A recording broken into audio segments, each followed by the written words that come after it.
arise.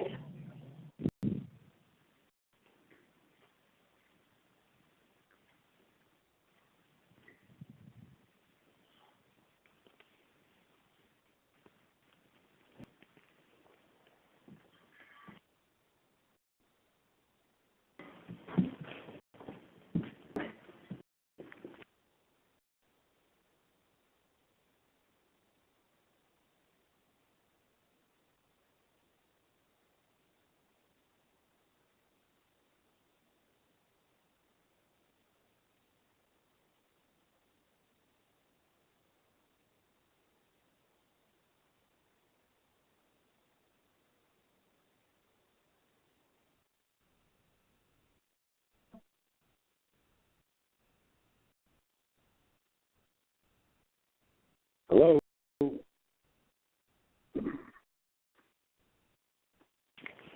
Can everyone hear me?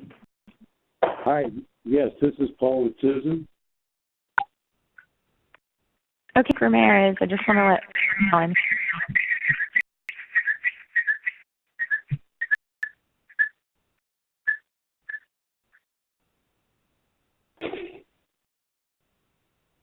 I don't know if anyone else is on the call.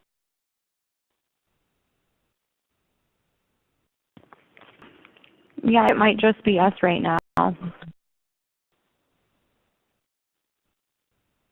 Susan, it's good to hear your voice.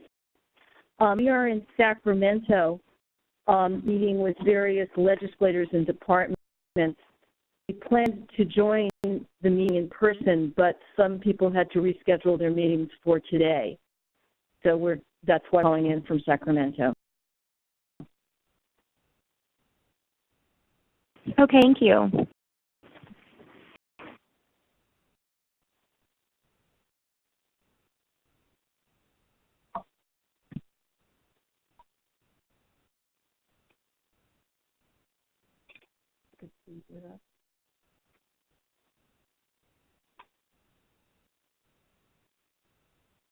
The meeting was supposed to have started 4 minutes ago. I wonder if it's just us because I didn't have an attendee number to enter.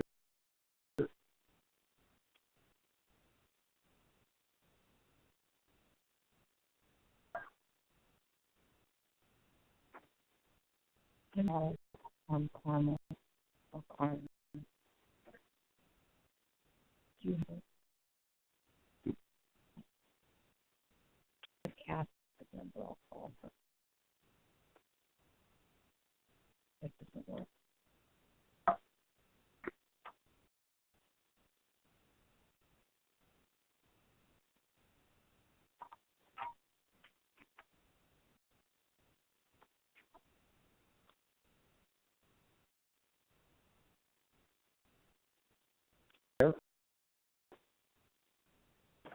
Yeah, I'm still here.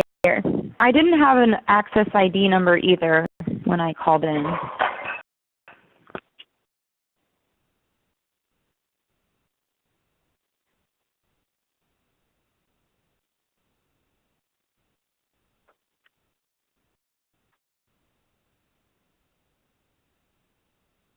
Did you see?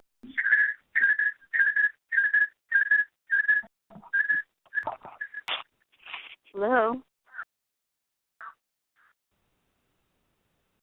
Sounds like Paul, Susan, and Monique are on this call. Or Cass in the office.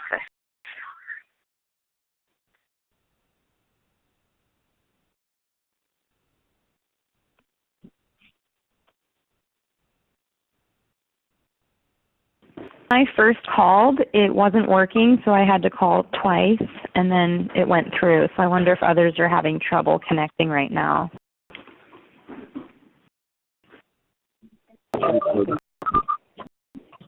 Everyone, we're about ready to start the meeting. This is Carmel. We have a couple of people here and people on the phone. The first thing we'll do is Cass will take roll. Go ahead, Cass. Anna Perna. Brandon Wheeler. Present. Braille. Rita Budd. Anna Nelson. Present. Brown. Rossi. Tillman. Julia Herrera. Marie. Here. Patrick Sellers. Paul Hansberry. Roger. Here. Stars. Here. Tippin. Carmangelo. Here. Janelle Ralph. Here. Diane Curry. Here. Nash Gonzalez. Here. Oliphant. Here. Franklin. Here. Sarah Dupet. Here. Is there anyone else in the room that I didn't call or on the line? Thank you, guys. And how, did you call me?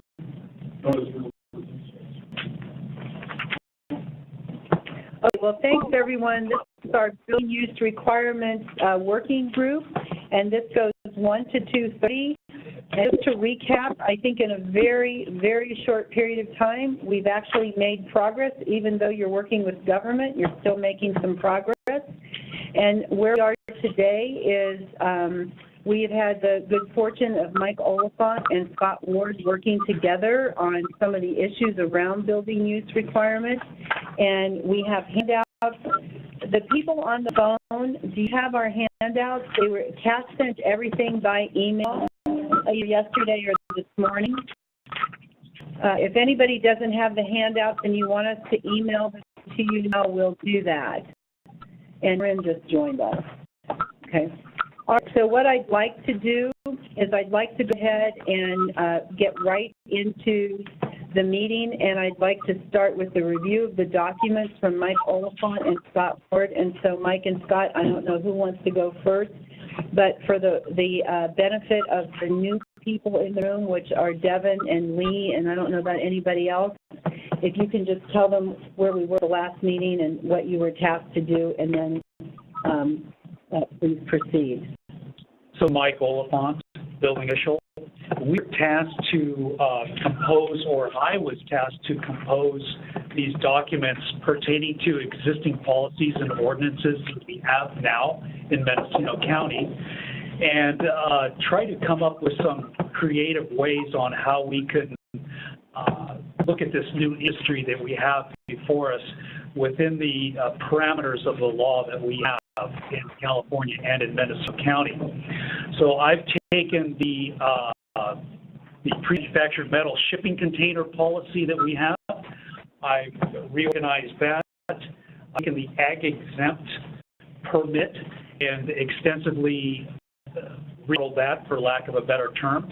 And I've taken the home occupation inside of Chapter 20 in Mendocino County Code and created a policy to fit into Class K. Now, the Board of Supervisors has not yet directed us that that is the direction that they want to go, but I have a feeling that it may be likely. So we're better prepared for that if it happens. Mike, I'm going to interrupt Yes. you again just for the purposes of the people who haven't been with us, that the intent of this working group, as with all working groups, is that we will do just that. Work on the issues, come up with options, and that we will then present it all to the board. And so in this particular working group, we're getting much closer to actually putting a package together. All of the intent is that we reach somewhere in the middle, that where the staff is over here and the industry is over here, we can meet somewhere in the middle to bring that information to the board. Mike, thank you. Okay, Mike Oliphant again. So I can simply read through these policies and documents that I've revised right now, or since you all have them and you probably all previewed them on the email, for lack of time's sake, I can just go right and answer questions that you may have. What direction would you like to do? Well, I would actually like to take each document and focus on that document and go through it and see if there's any questions. What I'm trying to get to, Mike, is that we actually have something that we for the most part can all agree on. I don't know that we'll get there, but that would help as far as proceeding to the board. Okay, Okay, let's start with building policy number 3 talks about the pre-manufactured metal shipping and cargo containers. So for many decades now, we've had a requirement that there must be a manual cut into these things, so somebody cannot be locked out. After a review of many other jurisdictions, counties, that is something that they just do not have. And we are in law with guidelines to make these revisions, stating that there shall be a permanent placard to the outside of the container and at the doors, and the placard shall say doors shall remain unlocked while containers are occupied. And I may change that word occupied to containers being accessed. Occupied has a connotation that certain occupancy of it. I would like to change that to while container is being accessed. Scott had a question. I had changed this recently. He had a question about how many containers originally. I had in here 2 containers allowed on any parcel. Further review with building staff here in Mendocino County, we've come to a conclusion that a maximum of 5 containers will be allowed on any parcel 5 acres or larger. And that's going to be under the pre-manufactured building or metal shipping containers. Just one other little minor thing, if this is through, I am going to change from 7 and 9, 10 that say buildings, and I may change that to containers. It's not going to change anything in the ordinance. And having said that, Scott had another question, and Scott and I haven't had a chance to talk in the last couple of days. Okay. Scott has a question on his working group's topic list. Will containers be allowed as ag exempt for dry sheds?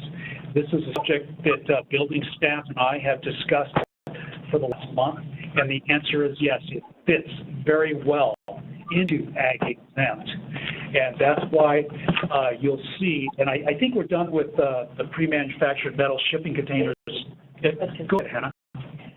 Hannah Nelson, if we are going to say it is possible to have it ag exempt, I have 2 requests. One is to actually state that in the policy just so that people who are getting a form at PBS later on know that.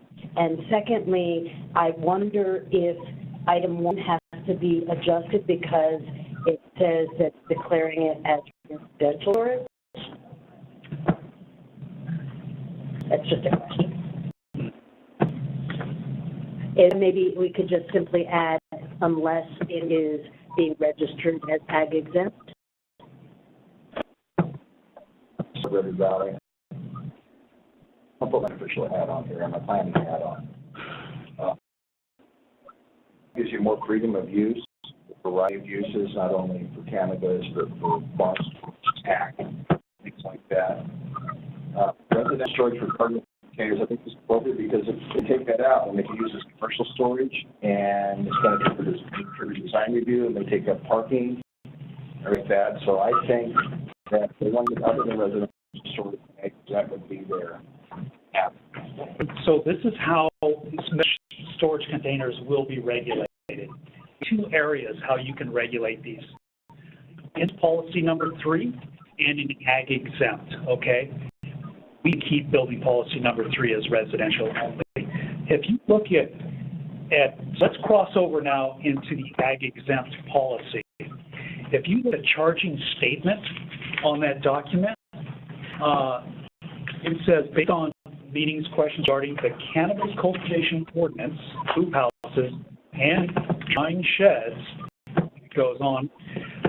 Then you go to number 1, and it's off the structure. Exempt allows many designs of structures. So I didn't want to detail and pill certain types of structures in the ag exempt. This is broadly based. There are some guidelines for a maximum of 1,000 square feet. If it's unconventional construction and it's over 1,000 square feet, you need to have it designed by a licensed professional, such as a California licensed architect or engineer.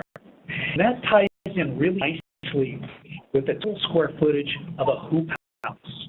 And just to be clear and upfront, that, from what I sit and what I want to do, I want to let the sunset date stick in the exempt hoop house document, and I want that document to just fade out December 1st. And let's take those hoop houses, let's put them into the ag exempt permit where they are permitted, they're recognized, and so if you go on site, they can measure the backs to property lines, they can measure the size of that hoop house, and those permits in regards to other structures are relatively inexpensive. Correct. When you say move them into exempt and 10,000 square feet sort of parameter, what is the permit required exactly? How long does it take to issue such a? Well, it's going to go through a plan check process. It's going to be under the same timelines as we have other building permits. So we're calling in the time throughout this process of administrative, minor use, regular use, all those permits. Is it a separate permit pathway, or is it one of those? This is a building permit. You fill out this ag exempt application in addition to a standard building permit application.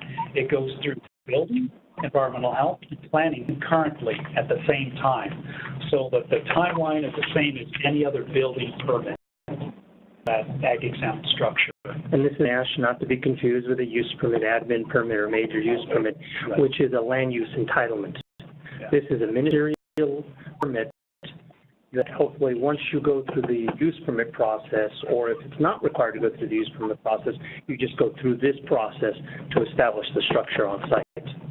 Okay. What is the approximate time required for this type of, generally speaking, permit? To plan check, or the time you have to build? I present the application. To the time of issuance. Yeah. To the time of issuance? Yeah. Well, we say 2 to 3 weeks, but we're backlogged right now with many plan checks. So we have some things in the working right now to help us with that, and I believe we're on the right path. We're getting very closer to help with that backlog of permits. We have more permits than we ever have, and our plan checkers are working furiously to work on that backlog. Hannah, wait, hold on. Hannah's got a question, then Scott, and then who was that on the phone? That was Paul. Paul, okay, we'll get to you. You're number 3. Go ahead, Hannah. Mike, would you be opposed to making an asterisk? What you explained makes perfect sense to me, and I fully support that approach. I'm just wondering, from somebody who doesn't follow these things as closely, it may be sensible to make an asterisk where it says residential storage and then have an asterisk at the bottom saying see ag permit requirements for other potential building permit uses for cargo containers or something simpler than that. Because I don't know that somebody looking at this would realize there is that other process for these kind of structures, and if they were to just go to the counter and pull out form, as you try and encourage people to do, it may be sensible to refer to this other thing that might be more applicable to their situation. Sure. You know, I really don't think we need to do that, and this is the reason why. On our building permit application at the top of our form, we have boxes that you can check. And on that box, you will check residential. You have the ability to check commercial, exempt, Class K. So it's redundant to take it that far with the asterisk. I believe we need to do that because it's very well addressed with building permit application currently used. Wait, hold on. Is this on this topic? Get closer, maybe to address those concerns, we can also put more information, maybe a pamphlet or something. Time to finalize, so Yeah. it's a little easier than putting it into. Thank you, because I'm letting you know that as I hear from members of the public, and because, of course, staff hasn't always been able to know exactly what's up to date and what's changed and whatever, and I'm sure that's training and whatnot, that I find that the little tiny effort of adding more clarity, even though it seems redundant to you, goes a long way to avoiding having to redo things and confusion. Okay, before Scott goes, Kath, can you make sure in the notes you have that, what Sarah had said? Yes. Mike, can we go to Scott, or did you want to say Yes. something? Okay, Scott? Two questions.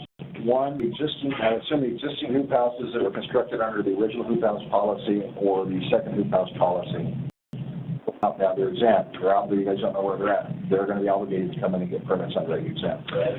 Well, that's because we have a sunset date of December 31st, 2017, and that is going to stay. And so then they will be able to go with the ag exempt permit, because if you'll see, the setbacks and the guidelines are the same in here. So, question number two, John Foster down there on Plant Road sells cargo containers pre-modified with vents and doors. What if someone purchases one of those and then brings it in for residential storage? Will they select to get an engineer for the plan? I just thought of that when I went to the town the other day. Well, let's go back to building policy number 3, and item number 8. Electrical, mechanical, plumbing installations are prohibited under that policy. So the answer would be no. They couldn't use building policy number 3 for that. But it could fit somewhere else. It could fit within a traditional building permit. If the use were going to be a trimming or processing facility, well, not necessarily ag. It would have to be It'd be an F1 with a regular building permit. For residential storage, if someone bought a due to cargo container. Does it have mechanical in it? No, it's just got the windows in the door. You see them along the highway. He's got it presented. Down like it goes down to the dog pound. You'll see those for like $2,500 or $3,000 for the 8x20s. So they're already modified. Now, this is Nash, and one of the questions that I would have on those modified containers is, would they be able to provide you with any engineering or anything that they did that meets standards, so that just like when you do a mobile home, the mobile home comes with a booklet and a setup pamphlet. Could he do that? I don't know, probably not. Yeah. Well, this is Mike Oliphant again, and I think he would have to, because item number 7 on policy number 3 says that the buildings or structures may not be modified or altered and no additions added to other than the door hardware. Okay. The reason it is because that structure was not designed to be modified or altered. And you don't know how it affects the structural integrity of that container. This is Paul Hansberry. If I had a shipping container and I wanted to put lighting or an electrical to it for ventilation or climate control, could I get that permit under a Class K permit? That was a home occupation employee. So, Paul, you're just a little muddled. Mike, did you get it? Could you repeat that question for everyone before you answer it, if you're going to answer it? Sure. Lansbury would like to know if he could get a shipping container with plumbing, electrical, mechanical, and I believe he said a fan, the home occupation permit within the Class K.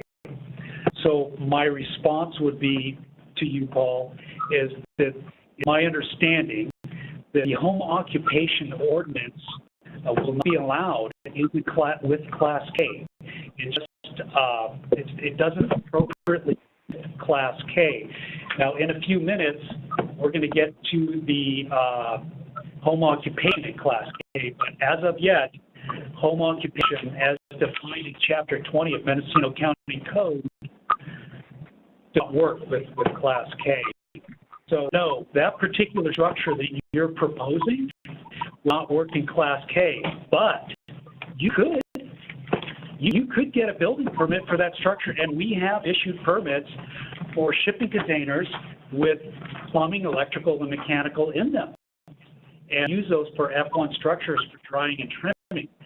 The thing is, what you need to remember is you have a design professional help you with the design of that, and it really wouldn't be that complicated. The question Paul? Exactly, because I guess I'm getting a little ahead of ourselves. You talked about the home occupation being allowed for Class K. If it was a home occupation and you needed a permit to modify, even if it was just strictly electrical to it, you weren't making it would still be an accessory building.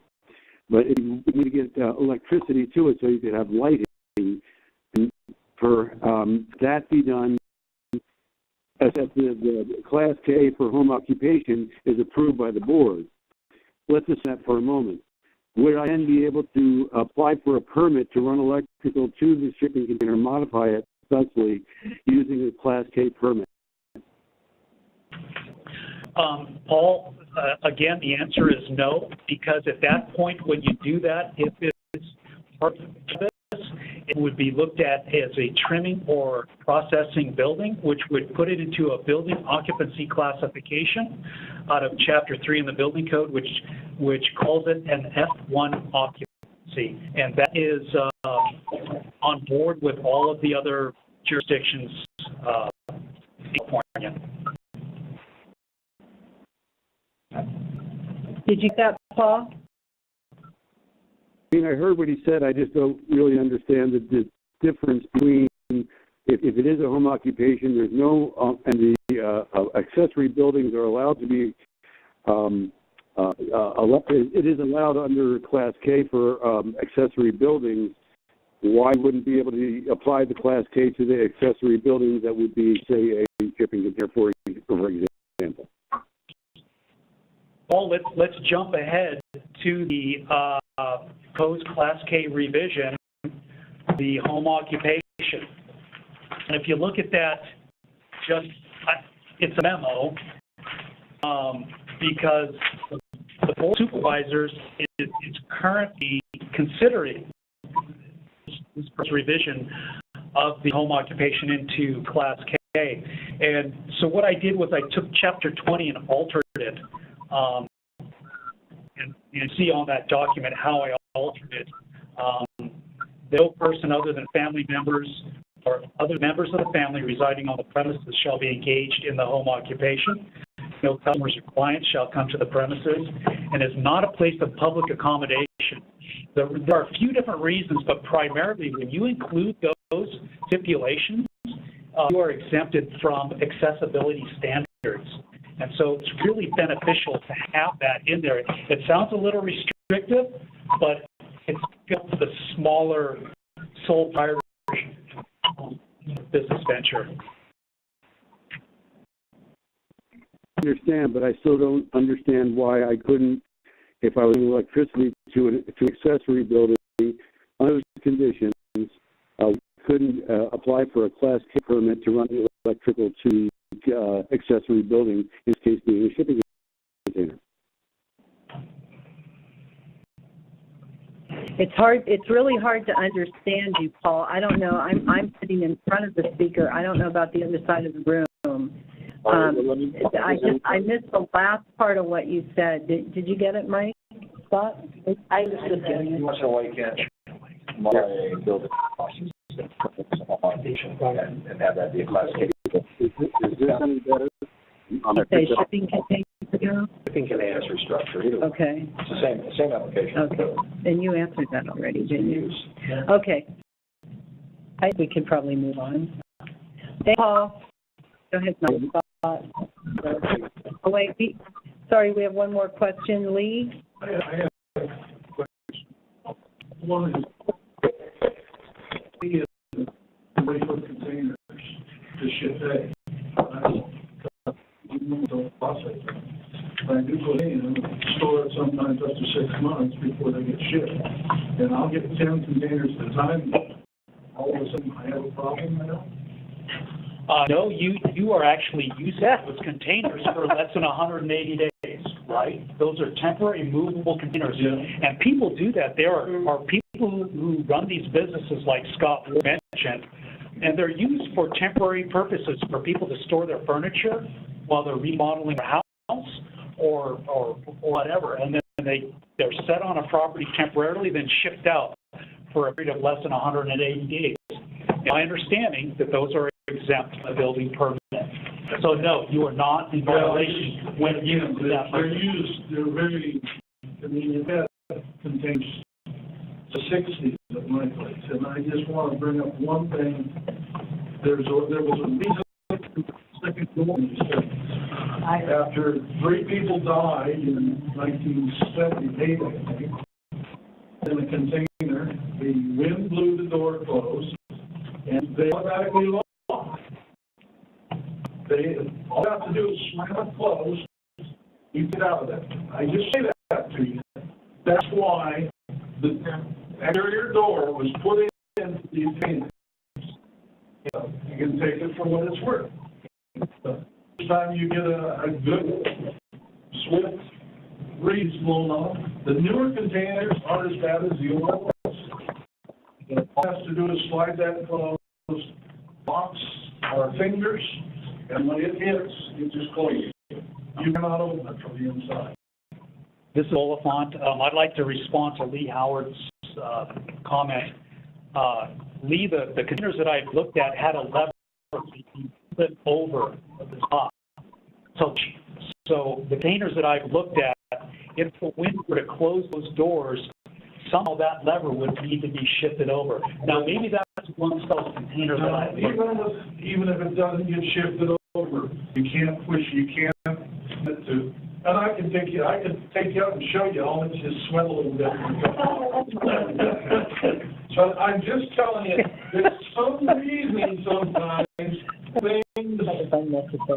come true, and then somebody comes along and looks at it and says, oh, that's not needed anymore. And I'm just telling you, the first death you had, you'll be right back to it. It was, I believe, 3 people. So I put a lot of doors into these things, and it's a job. It costs money, but there was a reason for it. So, then, Curry, just say that all the containers are perfect. I have some in my, I mean, I can't do it. Scott Walter. I understood you to say earlier that all the counties you checked did not have the door policy for their container requirements. And the people, people who own the containers, the last person I spoke to last week on the coast, he's a large container owner, Walker Enterprises. Spoke Walker Enterprises owner. I think it was Pete Walker, Mr. Walker. He deals in many jurisdictions. This is the only one that had required that requirement of the man door. I use them as construction sites, and the first thing that they ask for when I fill them is second door. So some places do, some places don't care. I'm not fighting. I'm just letting you know, we the right know behind them. Thank you. Is Keller requirement? No. I have it. Would I be that registered for that?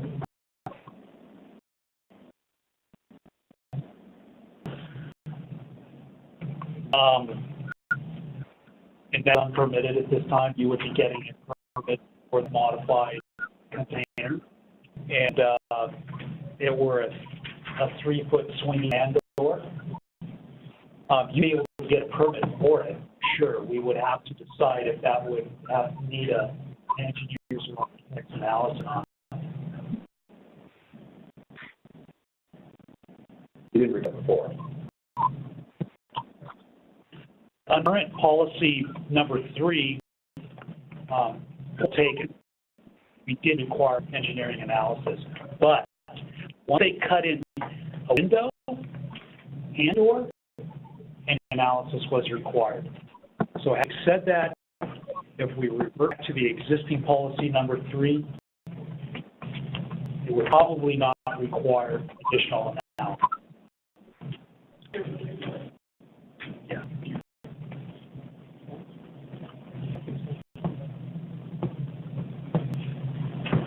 I'm okay with building policy 3 as revised. Are you guys everybody happy? Census anyway? I guess there's only one other question, and that is the maximum maximum of 5 containers allowed on any parcel 5 acres or larger. I noticed that with the the ag exempt policy that is now going to swallow up the hoop house policy, that it graduated to being in other words, for 10 acres. I'm wondering if the reason not parallel that here with the cargo containers. I don't have any okay, I'm just wondering. Here's how this is Mike Oliphant. Here's how I arrived at that calculation of hoop houses. To this ordinance, and I looked at all the different classifications, and I mirrored this out of the cannabis ordinance for consistency's sake. And at first I wasn't happy with those square footages. Then to discuss it, I said I'm not comfortable with the 10,000 square feet of maximum area. Because, hey, would you rather see 5,000 square foot greenhouses or 1,000 hoop houses? It's the same thing. It's the same thing. Regulated. They're both getting permits. Right. Actually asking about the cargo container. Notice that, and I realize that this is a different policy. This is for residential purposes, but I was just wondering what logic behind maximum of 2 containers on any parcel 1 to 5 acres and a maximum of 5 containers allowed on any parcel 5 acres or larger. So people have been, let's say, ag buildings, but not ag exempt in that sense, or whatever, storage on their property that are already existing, and they have more than that. Are we going to have a problem where all of a sudden people say, I've had this for years, more than 5, I've got 360 acres, whatever. So building policy number 3 allows you 2 up to 5 acres. On to anything over 5 acres. Kind of that I didn't get that from anywhere. I discussed it with our building staff, and he came up with that because this doesn't relate to cannabis. This doesn't relate to any certain. I'm talking in general. I don't want cargo containers on my property, but if I know a lot of my clients, non-cannabis clients, who have for many years used cargo containers for storage, personal storage, and they've got huge acres, and they have collected these things, and they're useful for them because they're expensive and contained and weatherproof. And I'm just wondering, if we're getting a new policy, I just want to make sure that the rationale behind it really is what intended, that's all. And I don't have a strong opinion about it one way, I just wanted to understand. Well, okay. Can I ask you, while you're going to answer that question? Yeah. So do we have a cap? Because we let that residential policy, we go to the ag exempt policy. And so if somebody wants to do that, look at the ag exempt policy and get your storage container permit through the ag exempt policy. Sure. So look at the requirements in there. It's allowed in there through the ag exempt policy. And it would fit Lee Howard's need perfectly. Ag exempt policy. Thank you. Kevin? I pulled the current ag exempt, the language is different.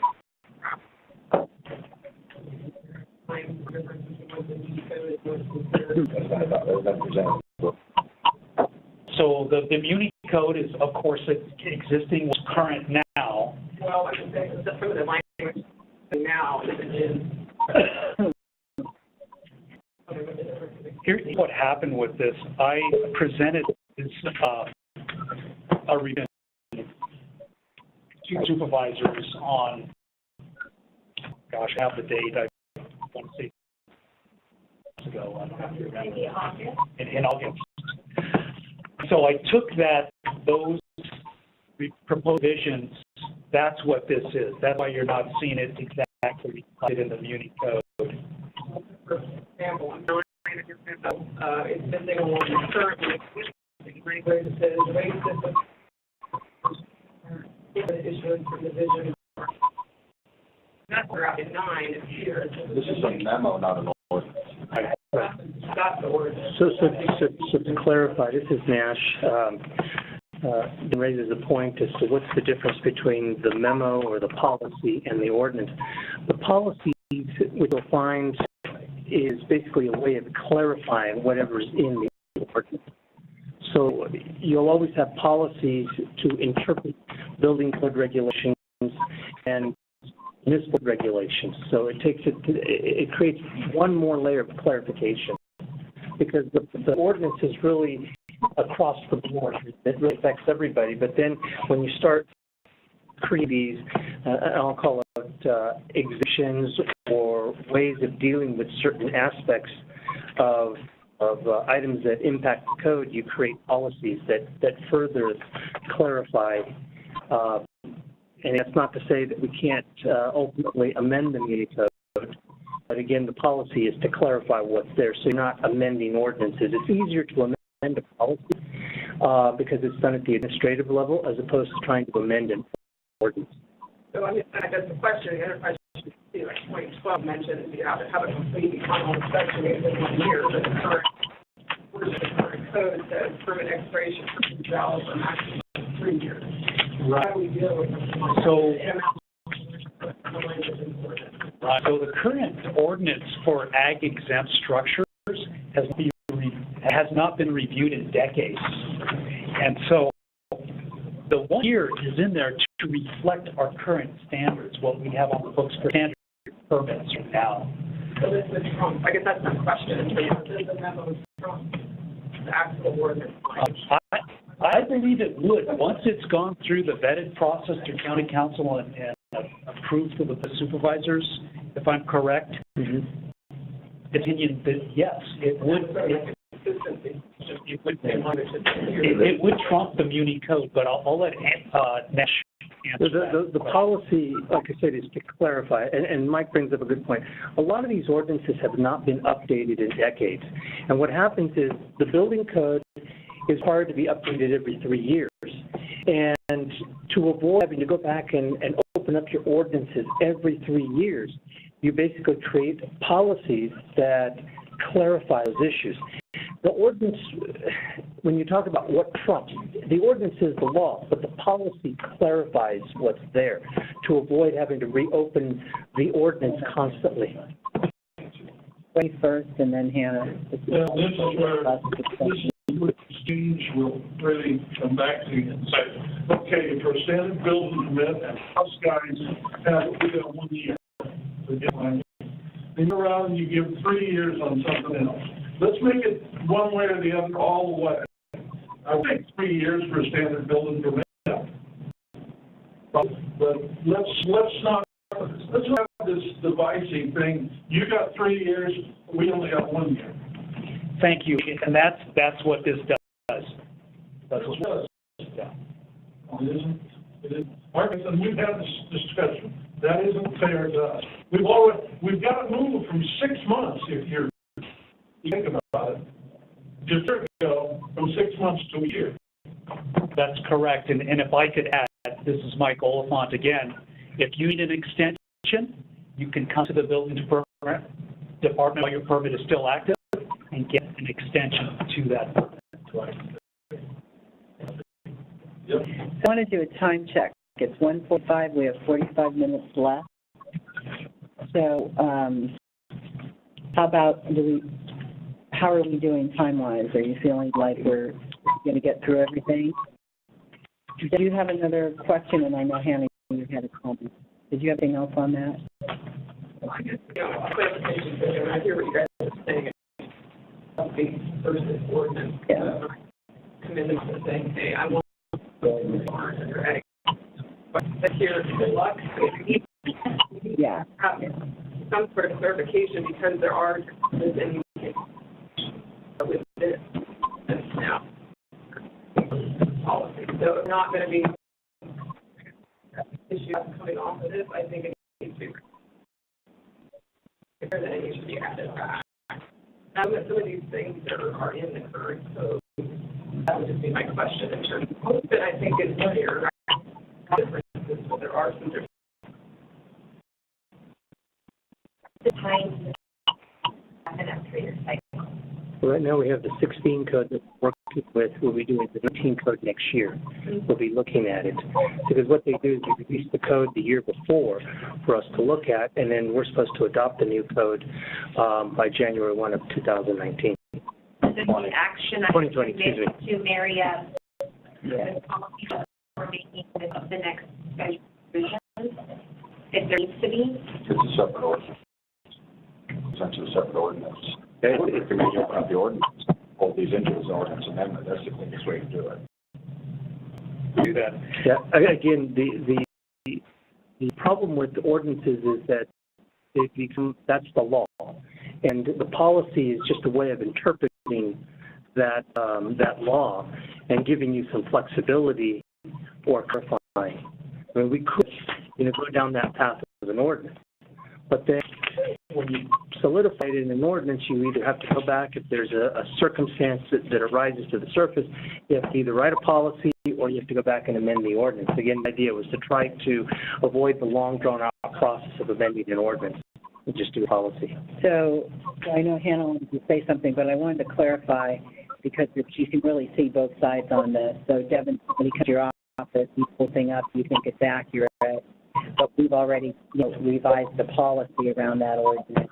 And I also understand the length of time it takes to get an ordinance done, particularly if we have to not only the code, but legislation, so you're talking months. I understand. I appreciate that. What do you mean? That you make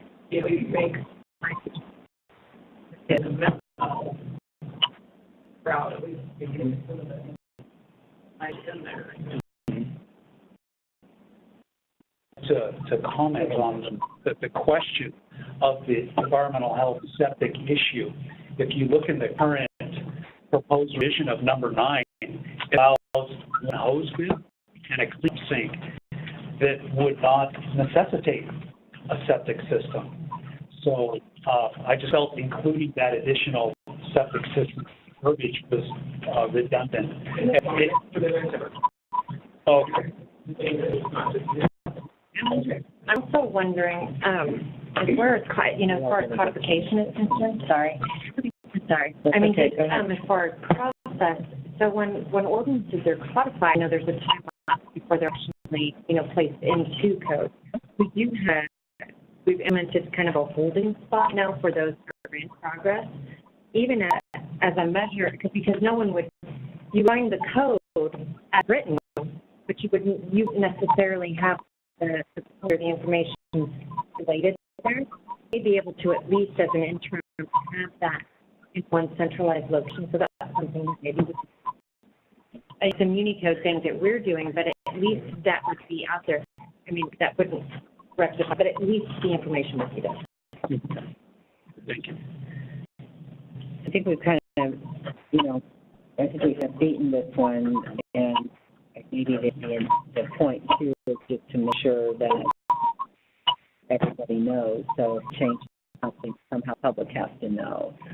Lee, hold on. Hannah's wanted to ask a question for 10 minutes. Well, it's actually a comment, and I really appreciate Devin's point because, and as you correctly stated, that an ordinance is an ordinance, a policy is a policy. And unfortunately, under the law, ordinance does trump the policy if there's conflict. Now, you choose to interpret something with flexibility or whatnot, but if there's an actual conflict, the ordinance does trump it. And so I do implore you to clarify within the policy that pending the upcoming changes to the ordinance, we anticipate these changes, and therefore we are interpreting blah, blah, blah, blah, blah. Make specific reference to it if there is.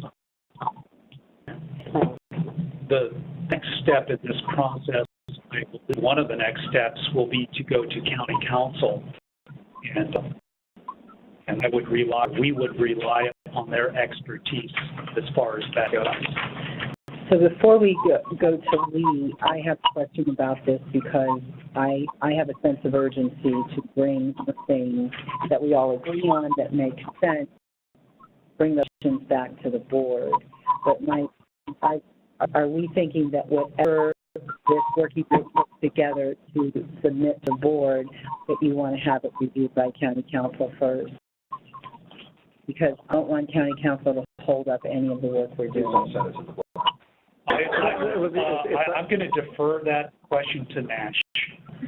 So the idea of having council is so that they see that we're not come to the state law or any other law, but that's the only reason we would look at it. Again, as pointed out earlier, if we go down the path, that's going to take months. What we're trying to do here is use the policies to be able to expedite this process, to be able to address a lot of the concerns that have come up at these meetings. How can we get to the finish line, not having to go down the path of an ordinance? When we're ready, or when you're ready, to send a draft to council, let me know so that I can make sure that Kit understands the urgency of getting them. All right, Lee, did you want to say something? Do you have another question? Yeah. I heard the other day, the board supervisors, that they've already directed to go back to council and county council to come with, at least on Class K stuff before the meeting. Now, do you understand that? You know, the problem, I'll let Mike go. Okay, No, go ahead. The meeting is October 16th. Right. But council is just overwhelmed. And they're working on it diligently. They are. And the problem we have, I'll just say this, because I'm sitting in the board meetings, I'm sitting in the standing committees, and I'm sitting in these working groups. And the intent of the working group was so that this group and others would be able to do everything outside of those meetings and bring products to those meetings. What's happening is we have a degree of redundancy because talking about the same topics in all three meetings. And so I'm not quite sure, but I know what I was tasked to do and this group has offered to do. So we will bring recommendations forward to the board, even if there's this process with the standing committees and the board meetings. So go ahead, please. I don't have a concern as the board that some of the stuff was being discussed may not even be legal. I say law. It seems like the only one that could answer that.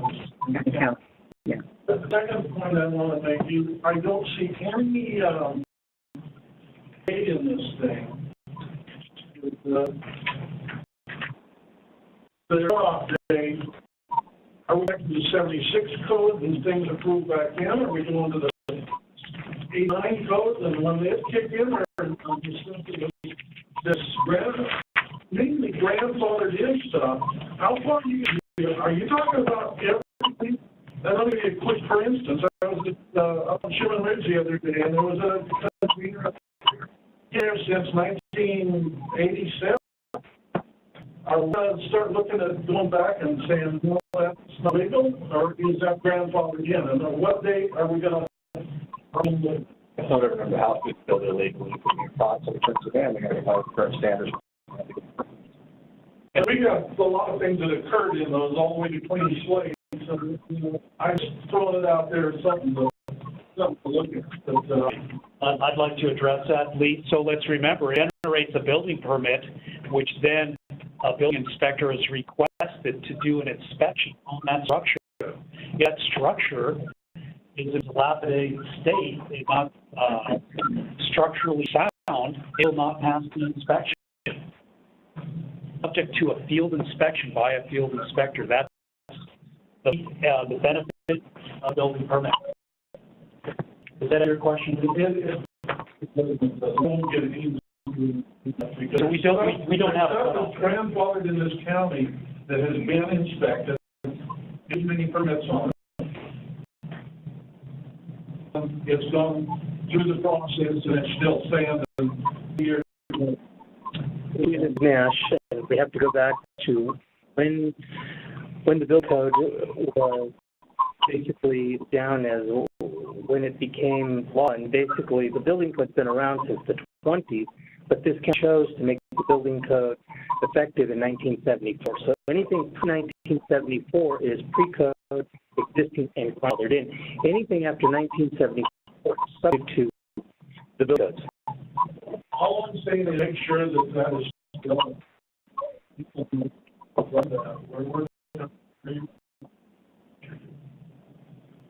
think that this is really excellent work, and I really appreciate all the effort that you put in this, and I feel like you've addressed so many of these issues, and I know it's not perfect, and I very much appreciate what Devin said in terms of trying to line up the consistency with what they said for the things that are inconsistent.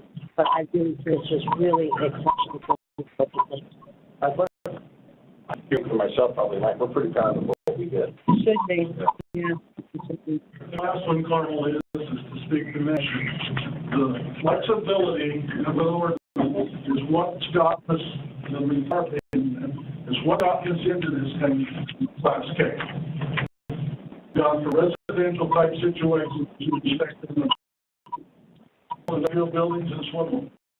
That was never the intent in Class K, which put into place.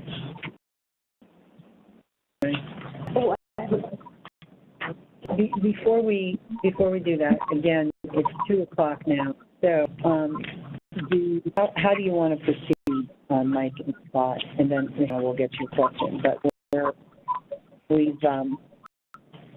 I'll proceed for the rest of the meeting. Yes. So we can make as much progress today as we can. Okay. Hold up to Scott. Scott Boyd, I think when we kick the unlock discussion to the committee with the board, what's that called? Is that a standing committee? Standing committee. The only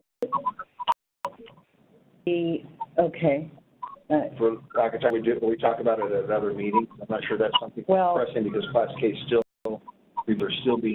Okay, I just want to say the direction that I have from the board is that we'll go back to the board. If you're talking about delineating something that will go to the standing committee, we could do that, but what we're doing goes directly to the board. Now, any committee is going to meet on October 6th. I don't know that they're going to do anything that will cross over on the 16th. I don't recall if they were being ready to go back to that standing committee. Do you know, Mike? So it's my understanding that they were going to direct me at the next meeting on what course to take, if they wanted me to put a draft together or not. Okay, all right. We will be, the way that we're going, I mean, it would be really good in so, and that's the board calendar there. So if we actually go in here, which you two have done already, we got to the board either the 13th or the 14th with a report from the Building Use Requirement Standing Committee. So I would be really happy to do that. I'm personally okay with what Mike's put together, but I know that's going to take another discussion, and there's some have a high interest. I personally interest in that. Where I see a lot of the confusion is Class A, home occupation, cottage industry definitions, and bank code.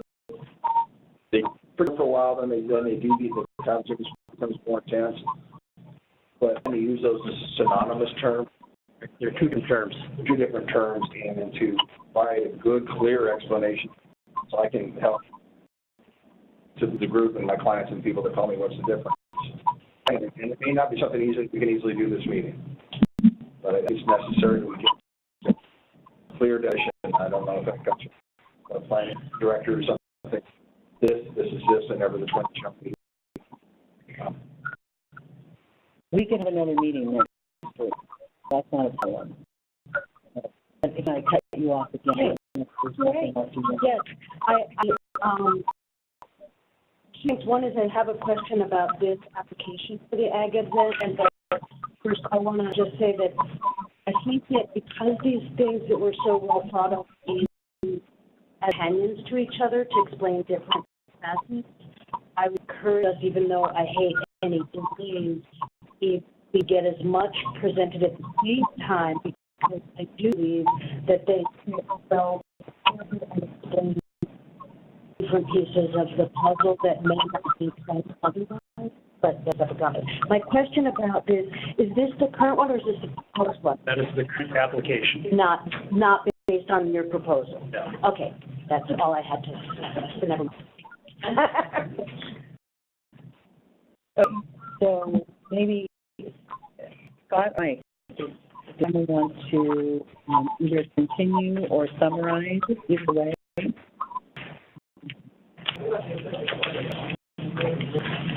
Okay. So, one thing I'd like to talk about either today or offline on Trey is the use of portable toilets for greenhouses. As we haven't had that as one of our topics. It looks to me like the 4 topics that Tom will task us with, we're done. We hit it on the park. Yeah, I know. You have really. The accessible toilets, greenhouses that have employees required for accessibility is a big client and Devin, are you talking about the same thing? I appreciate it. Always, my question is for non-patients, is there going to be something applicable into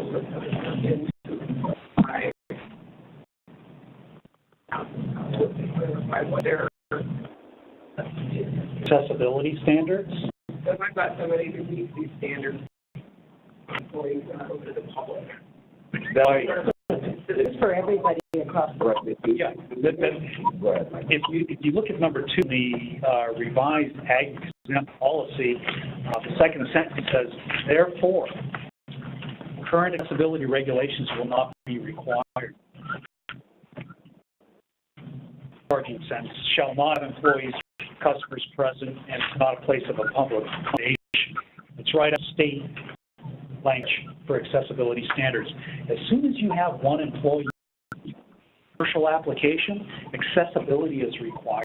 You will be signing this application that they understand these regulations, and they will be. And then you're going to update this. Oh yeah, absolutely.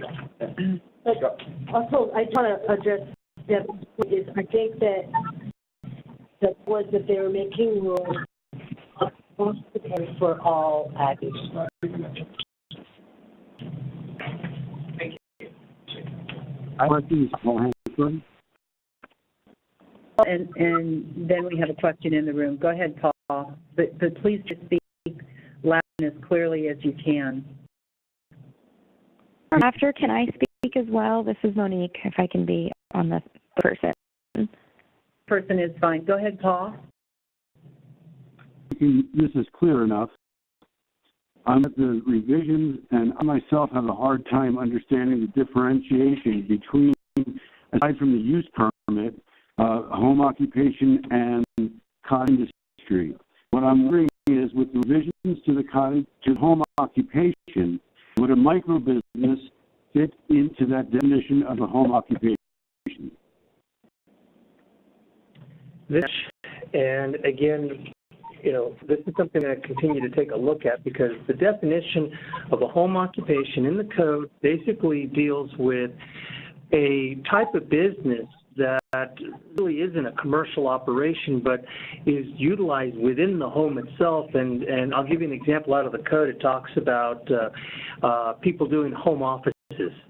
That's home occupation. When you're doing a cottage industry, you're basically doing some sort of business, manufacturing, and that requires a use permit because it's typically done in an accessory building, usually a large garage or a barn. And I'll give you an example, like a cabinet maker, where they're generating some sort of noise or dust or fumes. It's always been regulated with a use permit. And I think what's happening right now is, in the sense we get, is that there's a confusion between home occupation and cottage industry. Right now we have to go by what's in the zoning ordinance. Occupation is a use that is conducted solely within the residence, and it's incidental. There's no clients.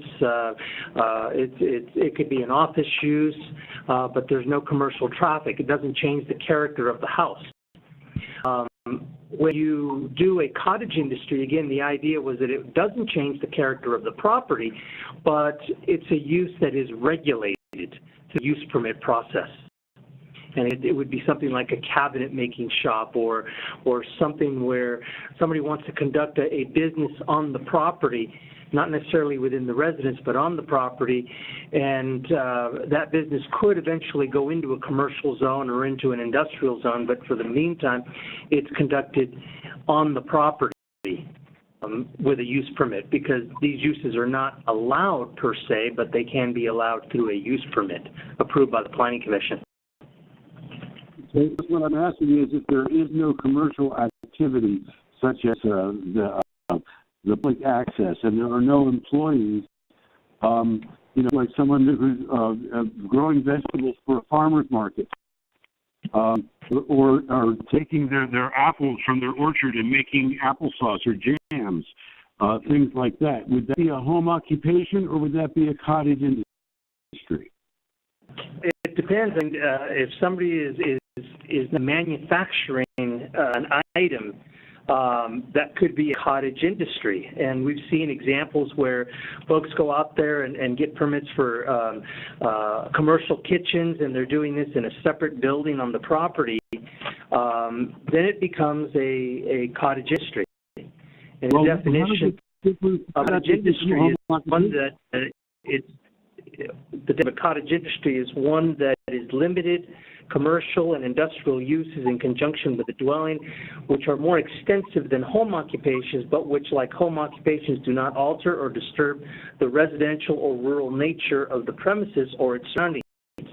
Such limited commercial and industrial uses are known as cottage industries and are defined in this chapter. So that was the intent when the zoning ordinance was adopted for cottage industries. Again, it's a more intense use. So like I said, a home occupation, when you take a look at some of the examples in the code, you're looking at things like babysitters, beauticians, dressmakers, small daycares, repair or fix-it shop for items normally found in and around the home, an office of an architect, attorney, or broker, consultant, off-site service providers, food and beverage preparation without consumption, and that basically means a caterer. So there's no on-site consumption, they're just preparing the food and then taking it elsewhere. Again, these are things that are typically done within the home itself. Anything beyond that becomes a little bit more intensive and is a cottage industry and is then regulated with a use permit. So if I wanted to make strawberry jam for my strawberry patch, you would have to get a cottage industry use permit, and it wouldn't be a home occupation. I didn't hear the first part. Paul, one more time, please. So I were going to make strawberry jams for sale at a farmer's market from my strawberries that I grew in my garden. To get a cottage industry use permit, or could I function as a home occupation doing that? It's going to depend on the level of intensity, and that's something that may kick into a cottage industry, because again, if you're doing a manufacturing type of operation that now kicks it into another structure, a commercial kitchen, then that's going to be a cottage industry. Well, That's not about kitchen. I'm going to know. Diane, last comment. Go ahead. Well, the caveat again is that I'm not changing anything about the house, the residence, or any of the accessory structures, and I'm doing it in my home kitchen. I'm not building a commercial kitchen. I'm doing it at my home as I believe, a home occupation. So I'm making the jam from my garden. I'm not having delivery trucks. I'm just doing it so I can and sell it at a farmer's market or at a local store. Again, that may very well fall under a home occupation, but again, unless knowing the scope of the type of use, because some of these things spell out small, and then they start becoming larger. I mean, we have to take a look at some of the businesses that have actually grown out of this county, like the mustard manufacturers that started off with a couple of batches in their kitchen, no different than canning vegetables, and then all of a sudden they grew up and started the need for large commercial kitchens that they ended up into an accessory building, which again triggers the cottage industry. Okay, so I'm going to break in here because we have about 15 minutes left. Diane, I know you want to say something. If you say it in 30 seconds. Here's what I want to do. I want to talk about where we are, and maybe I've jumped the gun, and there's a better way to actually get something to the board. And my thinking was that direction was to go back to the Board of Supervisors. However, if we think, if on the 16th you have to report back to the standing committee, and yes, I think you do, maybe on the 10th, which is the still meeting that the board called to go over the non-cultivation ordinance, and the only thing they have on the agenda, maybe on the 10th, ask the board for the to approve this committee's progress report the 16th to the standing committee rather than going to the full board. Everything we've done so far, and we should have one more meeting next week, everything we've done so far could go to the standing committee on October 16th. But what does everyone think about that? Excellent idea. That sounds great. And what I would like to do is schedule this committee to meet next week for 2 hours and go through and see what we can reach agreement on and finalize then for October 16th. The 2 dates that I have available next week are, and Kath, I think I've got this available, October 11th from 1 to 3 or October 12th from 11 to 1. And what we would want to do is package everything up. And the 12th is a Thursday, right? Yeah. So we would have to do 11 to 1 and then get everything straight to Nadia to be posted for October 16th. So let's take a show of hands in here. Who's available on October 11th from 1 to 3? I said 11 to 1. 11 to 1. I said October 11th, 1 to 3, or October 12th, 11 to 1. The 12th. Scott, so we can only do it when Scott. So Scott, you can't do the 11th at all? Yeah, San Francisco. October 12th from 11 to 1. How many people could make it? Lee, could you make it? You should hear. Okay, so we'll do the building requirements meeting on October 12th from 11 to 1. And the intent of that meeting is to go over whatever we haven't gone over today and finalize as much as we can. And then on the 16th, we'll do this room. Then you can do an update to the board and stop. We sure need you there on the 16th as well. I already got on my calendar. For the 10th, I'll be there. Okay. So that's for everyone? Yeah. You're right, and like maybe it does. Yeah. We're so slammed in the middle of it. I mean, Can I sleep. speak to you? Every hour of daylight. Could Scott speak for you? So, but Could speak to you? Okay, all right. And remember that these are recorded, so you can always go online in the evening when you're maybe down and listen to what happened in the meeting. So, I just want to make sure everybody knows that. You can listen to these meetings. Everybody looking at me like that, like I'm crazy. Okay, so it's left by then, you're right. Okay, so we have about 5 or 6 minutes. Can we go around and see if there's any final comments? Was there something I missed on the, oh, I'm sorry. Yes, you have wanted, and then Mo wanted, but please, go ahead. I just wanted some clarification and see if the business has located as an LLC and how that would apply. I'm thinking of acceptance by the members. Accessibility. And then I'm wondering about the home occupation the person other than, so say one member of the LLC doesn't, the other, does that mean the other two people are also, yeah, change I'd like to respond to that. Mendocino County has a definition of family, and we need to look at that definition of family. It's my understanding that an LLC, business partner, would not fit into that definition. Well, the person in the ordinance. But a person, an LLC, is a corporation, which is not a person. I agree with you more. A family member. That's not the way it's written.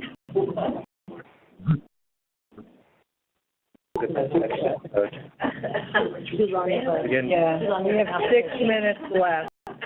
So do we want, can we follow up with her question for the next meeting? Is that, can we get an answer for that on that? I think we need to soften that up. Okay, could you do that, and then on the 12th, come back with? And I think if you could phrase the question that, is it possible where there are owners of the family business or whatever business that are residing on, is there, as long as anybody who's going to, there are actual owners, not employees. Okay. Well, And then, Mo, are you still on the line? You had a question? Thank you for remembering. I just wanted to put out there what we think the cost is going to be for the ag exempt permits. If any is thinking about that right now, if that's going to be discussed in the working groups, I'd like to have an idea of what we're looking at paying for that. And I also just want to say a huge thank you to Scott and Michael for both putting so much dedication and time into working with each other and finding a compromise that can work for not just the farmers, but everybody in this county. And I greatly appreciate the effort that's being put forward. And thank you, Mike, for looking deeper into the code and, finding a way to be flexible and compromise. I think that speaks such volumes, and I personally really, really appreciate it. And I know we're kind of going back and forth on some of these other small issues, but overall, I'm really, really pleased to see what looks like we're going to be able to get accomplished for this ordinance. So thank you. Great. You're welcome, Bo. Just to answer your question, exempt structures are based on square footage. So if you had 1,000 square foot hoop house, would have a valuation of $9 a square foot. That's how we assign a valuation to that structure. The permit after environmental health planning and building out the door is approximately between $400 and $500 for that 1,000 square foot hoop house. Thank you. Oh, so we're going to go around the room real quick and make sure we didn't miss anything that was really pressing. Before we do that, anybody on the phone, please no other questions. You can email your questions to us, and we'll make sure they get to Nash and Mike and Scott. But is there any final comments for anybody on the phone? Okay, in the room, we can... Did you say? I believe we're fine for now. We still have some clarifications, but I think that we can do that offline. Oh, thank you very much. In the back? No, other than support what Scott and Mike have proposed. I think this will solve a lot of the issues.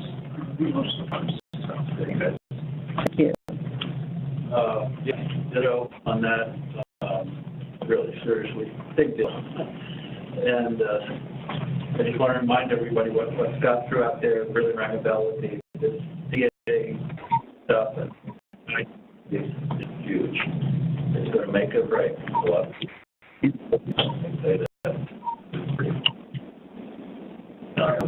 I probably won't be at the next meeting, so that's well. Okay. And then Lee brought it up about different allowances, contracts versus thing 1 year, 3 years. Something that I'd like to just flip it. say, okay, I don't like to see or hear anything about, it has to jump through 5 more hoops. Industry. It's recognized as an agricultural product in California. Very people, yes, the recreational, down.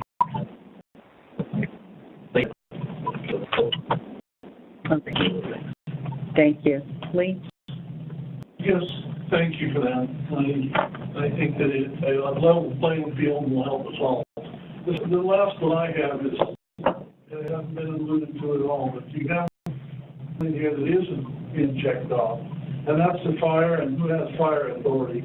I asked that question with the Board of Supervisors as far as Class K, but we have 29 fire districts in this county, and we could conceivably end up with 29 different codes if we're not careful. I think right now, and I'll stand corrected, there's only one that has authority that I know of, inspections, and has the fire authority. The fire districts have not implemented that authority. I would like to know what we're going to be looking at, getting the fire authority signed off. It doesn't need an answer right now, but I want to see that in writing. Okay. This is Mike Oliphant. I met with members of Mendocino County Fire Chiefs Association today between 10 and 12, and they are drafting a document to present to us to handle those issues. They're meeting in Laytonville. All the chiefs will be together. They will document together and present it to us. So that's forefront of this. That's the beauty of taking the existing 2 houses and putting them into the ag exempt. They now generate a permit, which is subject to fire review. Okay, but there's one code, government code section 66,000, addresses this to a degree, where and who, how much power and authority they have. Right now, it appears that it's the county's job, and the county has done fire for many years. It could become a bigger problem than it is right now. I would like to see it addressed so it doesn't become a problem. Again, it is being addressed, right? Thanks. I mentioned last time that the underwriting that architect who works for the state went and helped get class Right. passed the first time. I emailed him yesterday to be able to give input on our process with okay. So he was currently talking looking at the current code, but I'm curious from his perspective what should or shouldn't be included into Class K.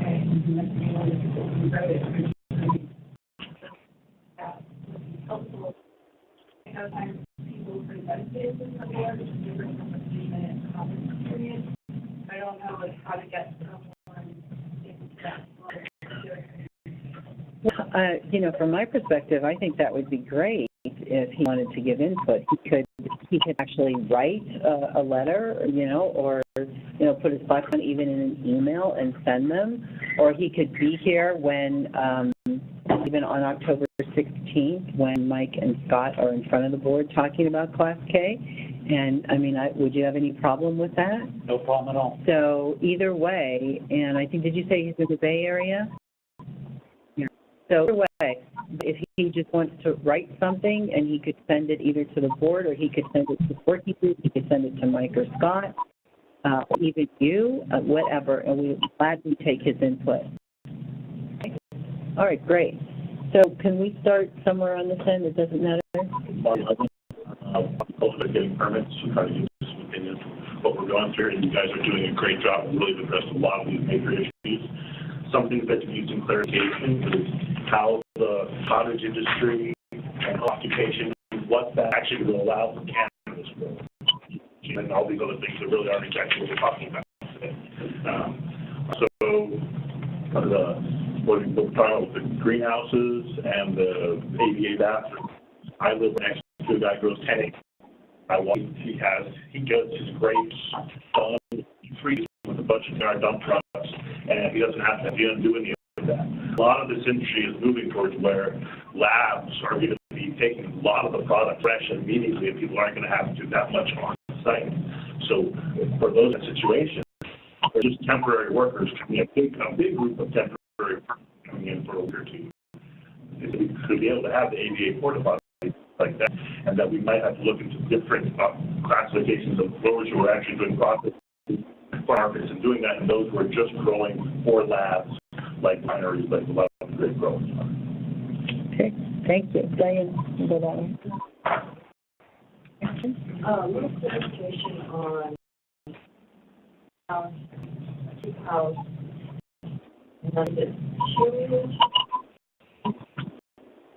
be more than one structure that sometimes, a thousand square feet in one particular place. So, That's addressed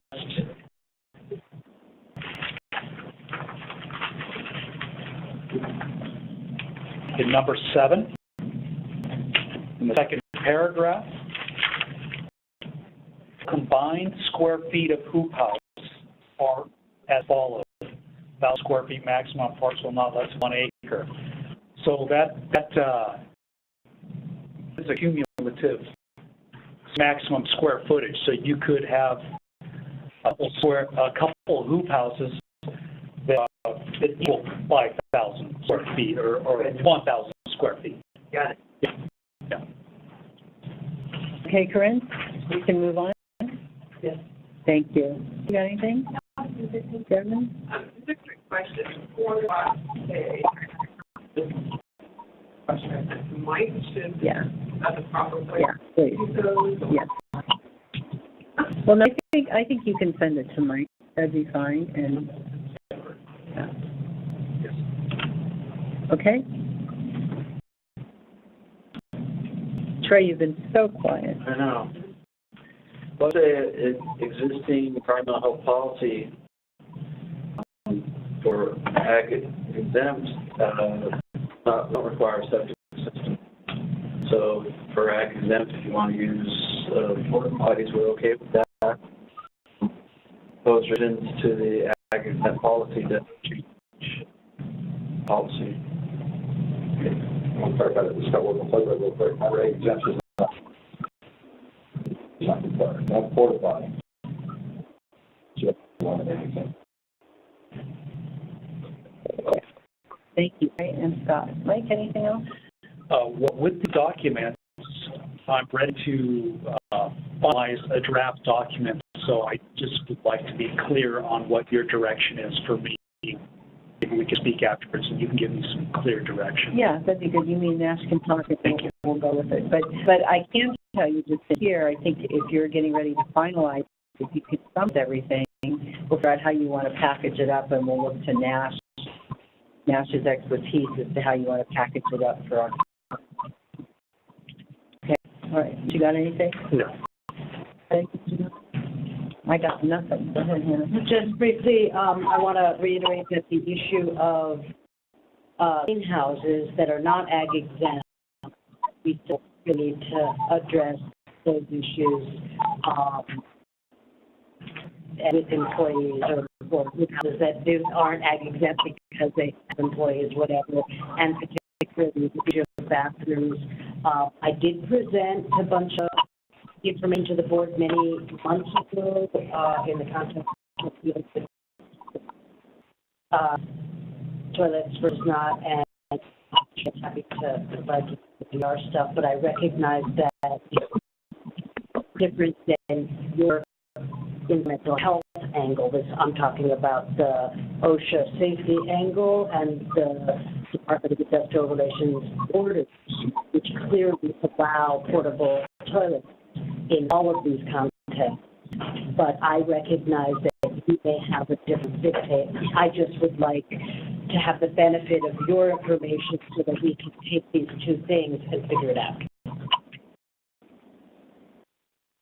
Thank you. Scott, last word. I want to echo Hannah said. That's portable toilets for greenhouses, operators that have employees is critical. An ordinance amendment or even an interpretation of that section, Trey, where it says every primary structure shall have for a septic system. You could do interpretation policy. Septic system in these instances with greenhouses, proceeds of information of plants, okay. I mean, interpretation policy, living scope just for greenhouses, excluding retail. The portable support potting would be acceptable disposal system. There'll be nothing with this, but I think there's a way to skin that cat. Cat feeding.